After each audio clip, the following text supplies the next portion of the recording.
শীতের মুখে ফের ঘূর্ণিঝড়ের আশঙ্কা।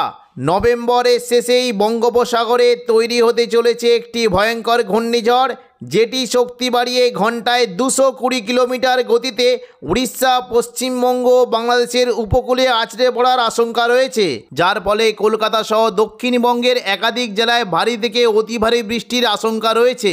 এই ঘূর্ণিঝড়ের ফলে বাংলার কোন কোন জেলায় বৃষ্টির সম্ভাবনা রয়েছে বিস্তারিত জানিয়ে দেব এই খবরে। খবরটি শেষ পর্যন্ত অবশ্যই দেখবেন।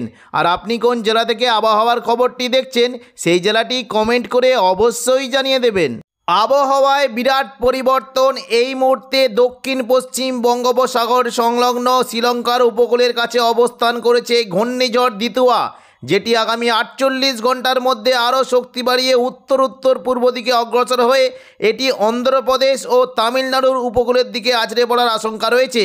ঘূর্ণিঝড়টি আজ রাত থেকেই শক্তি বাড়াবে এবং দেখুন যদি আমরা দেখি এটি কিন্তু শনিবার সকালের মধ্যে শনিবার সকালের মধ্যে এর গতিবেগ থাকতে পারে প্রায় 90 থেকে 93, দেখুন 92 থেকে 93 কিলোমিটার গতিবেগে এটি ক্রমশ উত্তর উত্তর পশ্চিম দিকে অগ্রসর হয়ে তামিলনাড়ুর দিকে চলে যাওয়ার সম্ভাবনা রয়েছে। দেখুন শনিবার যদি আমরা পরবর্তীকালে দেখি এই ঘূর্ণিঝড়টি কিন্তু আরও শক্তি বাড়াচ্ছে এবং শক্তি বৃদ্ধি করে এটি কিন্তু প্রথমের দিকে কিন্তু প্রাথমিকভাবে ক্রমশ উত্তর উত্তর পূর্ব দিকে অগ্রসর হবে এবং পরবর্তীকালে এটি উত্তর উত্তর পশ্চিম দিকে অগ্রসর হয়ে তামিলনাড়ুর উপকূলে আছড়ে পড়ার আশঙ্কা রয়েছে। দেখুন যদি আমরা দুপুর 12টার দিকে দেখি তাহলে কিন্তু দেখতে পাচ্ছি ঘূর্ণিঝড়ে কিন্তু গতিবেগ দেখুন ঘন্টায় প্রায় দেখুন মোটামুটি 78 থেকে 80 কিলোমিটার গতিবেগে কিন্তু এটি ক্রমশ আমাদের দক্ষিণ ভারতের উপরের দিকে চলে যাওয়ার একটা সম্ভাবনা রয়েছে। এর ফলে 29 তারিখ থেকে চেন্নাই, পুদুচেরি, তাঞ্জাবর এর উপকূলবর্তী জেলাগুলিতে বজ্র বিদ্যুৎ সহ ভারী থেকে অতি ভারী বৃষ্টির সঙ্গে ঘন্টায় 70 থেকে 80 কিলোমিটার গতিবেগে দমকা ঝোড়ো বাতাস বইতে পারে। তাই মৎস্যজীবীদের গভীর সমুদ্রে মাছ ধরতে যাওয়ায় নিষেধাজ্ঞা জারি করা হয়েছে। পরবর্তীকালে দেখুন যদি আমরা দেখি এই ঘূর্ণিঝড়টি কিন্তু ক্রমশ উত্তর উত্তর পশ্চিম দিকে অগ্রসর হচ্ছে এবং দুপুর থেকে বিকেলের মধ্যে এটি প্রায় দেখুন গতিবেগ মোটামুটি দেখুন যদি আমরা দেখি প্রায় 75 কিলোমিটার গতিবেগে এটি কিন্তু ঘন্টায় 75 কিলোমিটার গতিবেগে এটি কিন্তু দক্ষিণ ভারতের উপরের দিকে এগোতে থাকবে এবং শনিবার দেখুন যদি আমরা দেখি রাত করে কিন্তু এটি প্রায় শ্রীলঙ্কার উপকূল ছেড়ে পুরোপুরি দক্ষিণ ভারতের উপরের দিকে চলে যাওয়ার একটা সম্ভাবনা রয়েছে এবং তখন কিন্তু এর গতিবেগ থাকতে প্রায় দেখুন ঘন্টায় প্রায় দেখুন 68 থেকে 70 কিলোমিটার গতিবেগে এটি কিন্তু শ্রীলঙ্কার উপকূল ছেড়ে দক্ষিণ ভারতের উপকূলের দিকে চলে যাওয়ার একটা সম্ভাবনা রয়েছে। রবিবার দেখুন যদি আমরা দেখি সকাল থেকে এটি কিন্তু পুরোপুরি কিন্তু একদম কাছাকাছি চলে আসবে ঘূর্ণিঝড়টি এবং রবিবার দেখুন যদি আমরা দেখি প্রায় ঘন্টায় প্রায় 67 থেকে 68 কিলোমিটার প্রতি ঘন্টায় এটি কিন্তু দেখছি এটি কিন্তু আমাদের দক্ষিণ ভারতের উপরের দিকে চলে যাওয়ার একটা সম্ভাবনা রয়েছে এবং রবিবার যদি আমরা দেখি দুপুর থেকে বিকেলের মধ্যে এটি কিন্তু দেখুন চেন্নাই ও নাগাপট্টিনামের মাঝে পুদুচেরির উপকূলের দিকে আছড়ে পড়ার আশঙ্কা রয়েছে। এর ফলে চেন্নাই, ভেল্লোর এবং সালেম ও পুদুচেরি এই সমস্ত জায়গাগুলিতে বজ্র বিদ্যুৎ সহ ভারী থেকে অতি ভারী বৃষ্টির সম্ভাবনা রয়েছে। দেখুন রবিবার কিন্তু যদি আমরা দেখি মোটামুটি সকাল থেকে দুপুরের মধ্যেই ঘূর্ণিঝড়টি আছড়ে পড়ার আশঙ্কা রয়েছে এবং দুপুর থেকে বিকেলের মধ্যে এই ঘূর্ণিঝড়ের যে প্রভাবটি এটা কিন্তু প্রচণ্ড পরিমাণে প্রভাব দেখাতে পারে। বিশেষ করে নেল্লোর, বেঙ্গালুরু, পুদুচেরি, চেন্নাই এই সংলগ্ন জায়গায় বজ্র বিদ্যুৎ সহ ভারী থেকে অতি ভারী বৃষ্টির আশঙ্কা রয়েছে এবং দুপুর থেকে বিকেলের মধ্যে এই ঘূর্ণিঝড়টি কিন্তু আছড়ে পড়ার পর এটি কিন্তু ক্রমশ গভীর নিম্নচাপে পরিণত হয়ে যাওয়ার সম্ভাবনা রয়েছে এবং গভীর নিম্নচাপে পরিণত হওয়ার পর এই গভীর নিম্নচাপটি ক্রমশ উত্তর উত্তর পূর্ব দিকে অগ্রসর হতে পারে এবং দক্ষিণ ভারতের বিজয়ওয়াড়া ও বিশাখাপত্তনমের দিকে চলে যাওয়ার আশঙ্কা রয়েছে। পরবর্তীকালে দেখুন এই ঘূর্ণিঝড়টি গভীর নিম্নচাপ রূপে রবিবার 30 তারিখ অবধি কিন্তু নেল্লোর, চেন্নাই, পুদুচেরি এই সংলগ্ন জায়গায় থাকবে এবং পরবর্তীকালে এটি কিন্তু ক্রমশ উত্তর উত্তর পূর্ব দিকে অগ্রসর হতে পারে।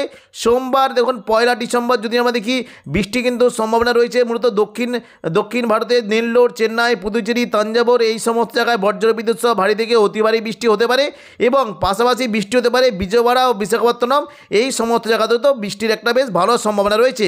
পরবর্তীকালে দেখুন যদি আমরা দেখি এই নিম্নচাপটি কিন্তু গভীর নিম্নচাপটা ক্রমশ নিম্নচাপে পরিণত হবে এবং নিম্নচাপ থেকে এটি কিন্তু আস্তে আস্তে বিশাখাপত্তনম উপরের দিকে চলে আসার একটা সম্ভাবনা রয়েছে।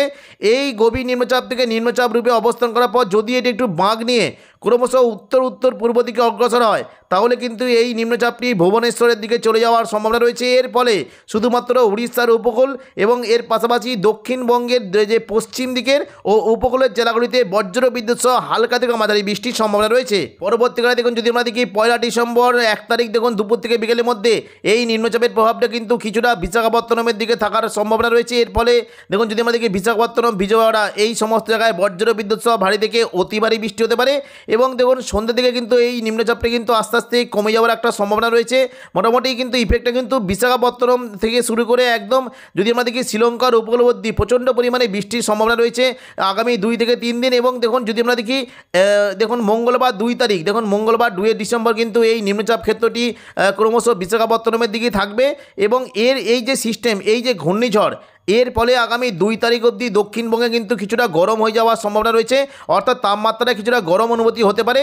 তবে 3 তারিখ থেকে দক্ষিণবঙ্গে আবারও নতুন করে রাতের তাপমাত্রা 13 থেকে 14 ডিগ্রিতে নেমে যাওয়ার আশঙ্কা রয়েছে। ঘূর্ণিঝড়ের ফলে 2 ডিসেম্বর মঙ্গলবার সকাল থেকেই উড়িষ্যার পাশাপাশি দক্ষিণবঙ্গের বিভিন্ন জায়গায় বজ্র বিদ্যুৎ সহ বৃষ্টি হতে পারে। দেখুন সকাল থেকেই যদি আমরা দেখি বৃষ্টির সম্ভাবনা রয়েছে হাওড়া, হুগলি, কলকাতা এবং পাশাপাশি পশ্চিম মেদিনীপুর, পুরুলিয়া এবং দেখুন উপকূলবর্তী দীঘা, কাঁথি ও দক্ষিণ 24 পরগনা সংলগ্ন জায়গায় বজ্র বিদ্যুৎ সহ বৃষ্টি হতে পারে। সকাল থেকেই যদি আমরা দেখি উপকূলবর্তী জায়গাতে বৃষ্টির সম্ভাবনা রয়েছে। উপকূলবর্তী জায়গা দীঘা, কাঁথি, হলদিয়া, নামখানা, ফেজারগঞ্জ এই সমস্ত জায়গায় মেঘলা আকাশ সঙ্গে হালকা মাঝারি বৃষ্টি হতে পারে। এবং সংলগ্ন দীঘার দিকে যদি দেখি দীঘার যে সংলগ্ন জায়গাগুলি রয়েছে বিশেষ করে কাঁথি, মন্দারমণি, দীঘা, বাতাগাঁও এই সমস্ত জায়গাতে মেঘলা আকাশ সঙ্গে হালকা বৃষ্টির সম্ভাবনা রয়েছে। পাশাপাশি দক্ষিণ 24 পরগনার দিকে বৃষ্টি হতে পারে। মূলত নামখানা, ফেজারগঞ্জ, হলদিবাড়ি, সুন্দরবন এই সমস্ত জায়গাতে হালকা মাঝারি বৃষ্টির সম্ভাবনা রয়েছে। এবং পাশাপাশি দেখুন যদি আমরা দেখি বৃষ্টি হতে পারে এই যে দেখুন কয়েকটি জায়গা রয়েছে কাকদ্বীপ, রায়দিঘি এবং পাশাপাশি দেখুন যদি আমরা দেখি গঙ্গাধরপুর এবং পাথর প্রতিমা এই সমস্ত জায়গায় মেঘলা আকাশ সঙ্গে হালকা মাঝারি বৃষ্টি হতে পারে। এবং বৃষ্টির সম্ভাবনা রয়েছে কিছুটা দেখুন হলদিয়া, বাজকুল, খাজুরি, কুলপি এই সমস্ত জায়গাতেও মেঘলা আকাশ সঙ্গে হালকা মাঝারি বৃষ্টির সম্ভাবনা রয়েছে। দক্ষিণ 24 পরগনা থেকে বৃষ্টির সম্ভাবনা বেশ ভালোই থাকবে, বিশেষ করে কলকাতা, উলুবেড়িয়া, কোলাঘাট, তমলুক, বারুইপুর, জয়নগর, মাজিলপুর, গোসাবা, হলদিয়া এই সমস্ত জায়গায় মেঘলা আকাশ সঙ্গে বজ্র বিদ্যুৎ সহ বৃষ্টি হতে পারে। বিশেষ করে দক্ষিণ 24 পরগনা সংলগ্ন জায়গায় যদি দেখি বৃষ্টি হতে পারে বারুইপুর, কিয়াতলা, জয়নগর, মাজিলপুর, বিষ্ণুপুর, শ্যামপুর, ডায়মন্ড হারবার, তমলুক, মহিষাদল এই সমস্ত জায়গায় বজ্র বিদ্যুৎ সহ ভারী বৃষ্টি হতে পারে। তবে তুলনামূলক জল বৃষ্টি হতে পারে মূলত তমলুক, শ্যামপুর, ডায়মন্ড হারবার, মহিষাদল, ময়না, ভগবানপুর এখানে বজ্র বিদ্যুৎ সহ ভারী বৃষ্টির সম্ভাবনা রয়েছে। পাশাপাশি পশ্চিম মেদিনীপুরের দিকে বিশেষ করে দেখুন যদি আমরা দেখি চাকুলিয়া, ঝাড়গ্রাম, গোপীবল্লভপুর এই সমস্ত জায়গাতে হালকা মাঝারি বৃষ্টি হতে পারে এবং গোয়ালতর, চন্দ্রকোনার দিকেও বৃষ্টির বেশ ভালো সম্ভাবনা রয়েছে। পশ্চিম মেদিনীপুরের দিকে দেখুন যদি আমরা দেখি বৃষ্টি হতে পারে মূলত মেদিনীপুর, খড়গপুর, বেলি এখানে মেঘলা আকাশ সঙ্গে হালকা মাঝারি বৃষ্টি হতে পারে। এবং উপরের দিকে দেখুন যদি আমরা দেখি কিছুটা বৃষ্টি হতে পারে চন্দ্রকোনা, এদিকে গোয়ালতর, শালবনী, কাশীপুর এই সমস্ত এই কেশপুর এই সমস্ত জায়গাতে হালকা মাঝারি বৃষ্টি হতে পারে। এবং পাশাপাশি ঘাটাল, খানাকুল, পাবা, আরামবাগ এই সমস্ত জায়গাতেও মেঘলা আকাশ সঙ্গে হালকা মাঝারি বৃষ্টির সম্ভাবনা রয়েছে। তবে কলকাতার দিকে বৃষ্টির সম্ভাবনা বেশ ভালোই থাকবে মূলত নিউ টাউন, কলকাতা, বজবজ, বাগনান এখানে বজ্র বিদ্যুৎ সহ ভারী বৃষ্টি হতে পারে এবং পানিহাটির দিকে হালকা বৃষ্টির সম্ভাবনা রয়েছে। পরবর্তীকালে দেখে নেব দক্ষিণবঙ্গের কোথায় কেমন কি বৃষ্টির সম্ভাবনা। দেখুন দুপুর থেকে বিকেলের মধ্যে যদি আমরা দেখি বৃষ্টি কিন্তু সম্ভাবনা রয়েছে মূলত পুরুলিয়া, বাঁকুড়ার দিকে নতুন করে বৃষ্টির বেশ ভালো সম্ভাবনা দেখা দিচ্ছে। দেখুন বৃষ্টি হতে পারে দেখুন যদি আমরা দেখি বৃষ্টি কিন্তু সম্ভাবনা থাকছে বিশেষ করে দেখুন বড়বাজার, সিন্দি, বিররা, পাকদা, বন্দোয়া, বলরামপুর, চান্দিল এখানে বজ্র বিদ্যুৎ সহ ভারী বৃষ্টির সম্ভাবনা রয়েছে। এবং পাশাপাশি বৃষ্টি হতে পারে দেখুন যদি আমরা দেখি কিছুটা বিশেষ করে দেখুন এই যে রতনপুর, ইন্দোপুর, শালদিয়া, পুঞ্চা, মানবাজার, হাতিরামপুর, তালডাংরা এই সমস্ত জায়গাতে হালকা থেকে মাঝারি বৃষ্টির সম্ভাবনা রয়েছে। বাঁকুড়া সংলগ্ন জায়গায় বৃষ্টি হতে পারে বিশেষ করে বেলাতর, বরজোড়া, গঙ্গাজলঘাটি, ছাতনা, বাঁকুড়া, সোনামুখী এই সমস্ত জায়গাতেও মেঘলা আকাশ সঙ্গে হালকা মাঝারি বৃষ্টি হতে পারে। এবং দেখুন কিছুটা দেখুন যদি আমরা দেখি এই দেখুন সোনামুখী, হুড়া এই সমস্ত জায়গাতেও বৃষ্টি হতে পারে। বিষ্ণুপুরের দিকে মেঘলা আকাশ সঙ্গে হালকা বৃষ্টি হতে পারে। দেখে নেব কোন কোন জায়গায় তাপমাত্রা কেমন কি থাকবে। দেখুন বুধবার 3 তারিখ থেকে যদি আমরা দেখি দক্ষিণবঙ্গের তাপমাত্রা কিন্তু অনেকটাই পরিবর্তন হয়ে যাওয়ার একটা বেশ ভালো আশঙ্কা রয়েছে। দেখুন যদি আমরা দেখি মোটামুটি কলকাতার দিকে দেখুন যদি আমরা দেখি কলকাতার দিকে কিন্তু তাপমাত্রা অনেকটাই কম থাকতে পারে।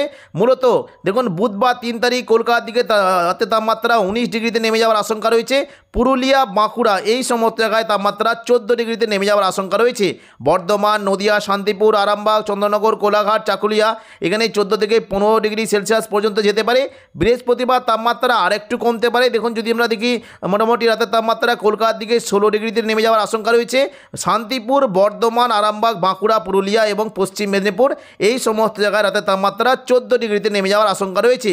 শুক্রবার তাপমাত্রা আরেকটু কমতে পারে। দেখুন যদি আমরা শুক্রবার দেখি কলকাতার দিকে তাপমাত্রা প্রায় 16 ডিগ্রি থাকবে। তবে বাঁকুড়া, পুরুলিয়া এবং বর্ধমান, নদিয়া এবং হুগলির আরামবাগ এই সমস্ত জায়গায় তাপমাত্রা 13 ডিগ্রিতে নেমে যাওয়ার আশঙ্কা রয়েছে।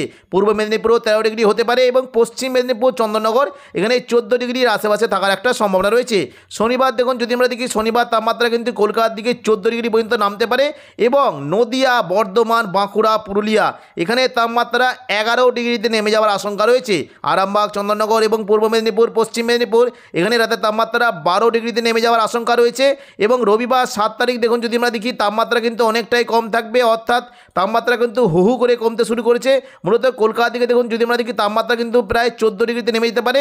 বর্ধমান, নদিয়া এবং পুরুলিয়া, বাঁকুড়া, আরামবাগ এবং দেখুন যদি আমরা দেখি এই সমস্ত জায়গায় 11 ডিগ্রি এবং চন্দননগর, কোলাঘাট, পূর্ব মেদিনীপুর, পশ্চিম মেদিনীপুর এখানে 12 ডিগ্রিতে নেমে যাওয়ার আশঙ্কা রয়েছে। পুরুলিয়ার দিকে রাতের তাপমাত্রা 10 ডিগ্রিতে নেমে যাওয়ার আশঙ্কা রয়েছে। তো এখনকার মতো খবর এখানেই। পরবর্তী আপডেট পাওয়ার জন্য চ্যানেলটিকে অবশ্যই সাবস্ক্রাইব করে রাখবেন। ধন্যবাদ।